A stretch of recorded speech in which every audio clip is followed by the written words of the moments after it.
Yo, what's up mga olds? Good morning, good morning, good morning Luzon, Visayas, Mindanao.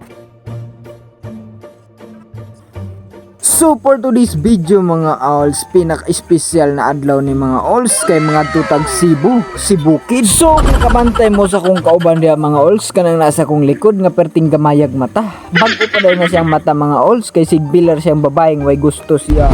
So karon mga olds, kay naabot naman mis bungtod mga olds, kanang abutanan sa motor mga olds. So dira na mo ibilin ang dayon mamaktas may mga olds at dala tanaw-tanaw din sa kamera, tanaw-tanas mga view nga nara nang kay nabuhi diri sa bukid mga olds, no other than susog diri jud ka mapuyog bukid mga olds samot nagna kay asawa kada gabi jud na magamit imo makaingon na lang ka lami. So magidan niyo na among dalan mga olds na pertig lapok ka o okay ra na mga olds siling pa sa Ilonggo nga damo galit ta magkalapok ha.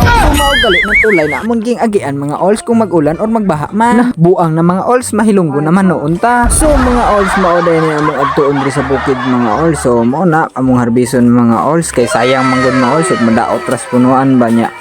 Mahal ra ba na ron mga olds. So may na lang tabang-tabang maka palit tag sa kilong bugas, magkakauntag katulo sa isa ka adlaw. Fights na mga olds, at least nga mabuhi ta. Di na ta manganday ng madato pa ta mga olds, kay wa naman tay padulngan mga olds. Madato ta mga olds, mora mangyapon, mabiyaan mangyapon nato sa kalibutan. So ang ato ani mga olds nga maningkamot lang ta mga olds, then sabayan lang ko datog paningtail mga olds, kay di man nato na magamit atong kamot kung wala tay tiil. So samtang sige migbuak-buak og kakaw diri mga olds.